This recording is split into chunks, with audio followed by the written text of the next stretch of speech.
जय श्री हरि, जय भगवान श्री कृष्ण जी। छिपा दिया सब तत्व आवरण के नीचे ईश्वर ने, संघर्षों से खोज निकाला उन्हें उद्यमी नर ने।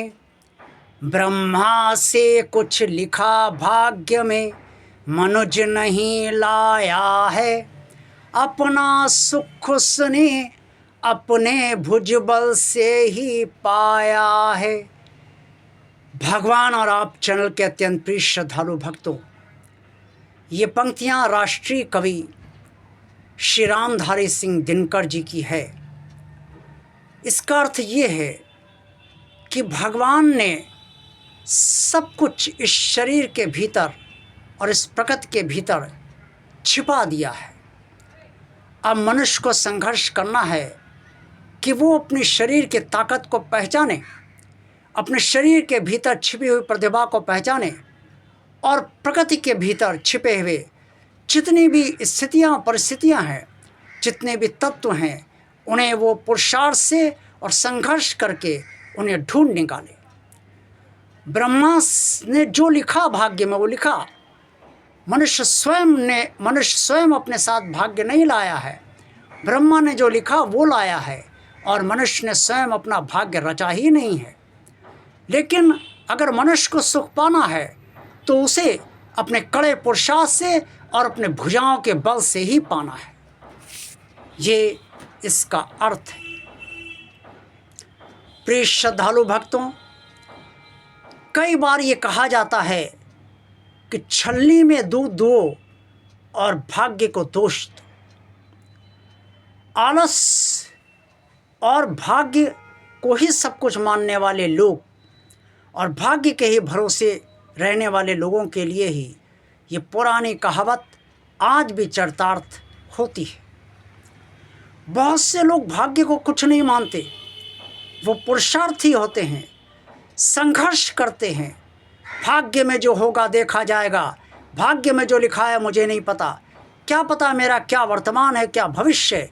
मुझे अपने वर्तमान और भविष्य की संरचना और उसको पूरी तरीके से सुरक्षित करने का खुद कर्म करना है। ये पुरुषार्थी लोग सोचते हैं। जो पुरुषार्थ में विश्वास रखते हैं और भाग्य को नंबर 2 पर रखते हैं, या भाग्य को कुछ नहीं समझते, पुरुषार्थ को ही सब कुछ मानते हैं, ऐसे ही लोग वास्तव में श्रीमद् भगवद गीता के अनुसार कर्म योगी होते हैं। क्योंकि ये सिर्फ पुरुषार्थ करते हैं, ये फल की इच्छा ने रखते तो हैं, लेकिन फल ना मिले तो भी ये संघर्ष करते हुए अपना पुरुषार्थ करना नहीं छोड़ते। प्रभु श्री राम ने जब अपने गुरु वशिष्ठ जी से ये पूछा था कि अगर भाग्य सब कुछ है तो मनुष्य के हाथ में क्या है, तो वशिष्ठ जी ने यही कहा था कि पुरुषार्थ, वत्स पुरुषार्थ, मनुष्य के हाथ में पुरुषार्थ है, भाग्य और कुछ नहीं है, सिर्फ शुभ और शुभ कर्मों का ही परिणाम है। और जितने शुभ कर्म हम करते हैं उससे अशुभ कर्मों का पलड़ा नीचे गिर जाता है। पुरुषार्थ में शुभ कर्म भी आते हैं और पुरुषार्थ में अपना वर्तमान और अपने परिवार का वर्तमान के लिए भी पुरुषार्थ करना पड़ता है, उसे सुरक्षित रखने के लिए, बनाने के लिए और ठीक से संचालित करने के लिए। और भविष्य यदि बनाना है तो वह वर्तमान से ही बनता है। आज अगर हम हाथ पर हाथ रखे बैठे रहेंगे और अगर हम सिर्फ यही सोचते रहेंगे कि जो भाग्य में होगा देखा जाएगा, तो वास्तव में भाग्य तो आपका दुश्मन उस समय बन जाता है जब वो विपरीत से विपरीत परिस्थितियां आपके समक्ष खड़ी कर देता है। आपको खुद सोचना चाहिए, अगर कोई दुश्मन आपको ललकार रहा है तो क्या आप उठकर उसका मुकाबला नहीं करेंगे? और अगर आप ऐसा नहीं करते हैं तो आपको क्या कार नहीं माना जाना चाहिए? क्या आप स्वयं को कार मानने पर, क्या आप स्वयं को कायर मानने पर विवश नहीं होंगे? ये चिंतन मंथन कोई छोटा नहीं है, बहुत बड़ा है। और चिंतन मंथन नहीं, ये नहीं कि जीवन भर चिंतन मंथन में ही चला गया।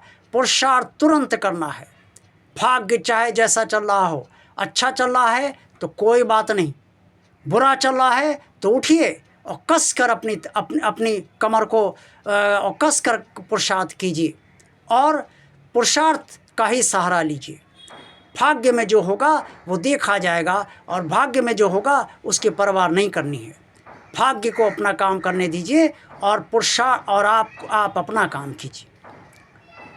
महाभारत युद्ध में जब अर्जुन एक बार निराश हो गए और भगवान श्री कृष्ण से उन्होंने कहा, प्रभु इतने कड़े संघर्ष के बाद भी हम पितामह भीष्म को परास्त नहीं कर पाएंगे और ना कर पा रहे हैं, और उन्हें कैसे युद्ध से हटाएंगे, और अगर उन्हें युद्ध से वो ना हटे तो हम महाभारत युद्ध जीत ही नहीं पाएंगे। इस पर भगवान श्री कृष्ण ने कहा, भगवान किसी की मदद नहीं करता है, तुम अपना काम करो और भगवान को अपना काम करने दो। यही सत्य है जीवन का। रचना भाग्य की भगवान ने की है, उसने अपना काम किया है, अब आपको अपना काम करना है। अगर आपको अपना काम न करना होता तो भगवान आपको जन्म मनुष्य रूप में न देता।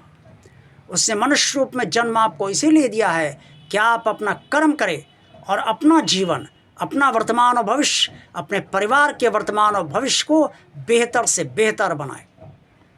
लेकिन ये सब तभी होगा जब आप योजनाबद्ध तरीके से, अच्छी तरीके से कड़ा पुरुषार्थ करेंगे और भाग्य की परवाह कभी नहीं करेंगे।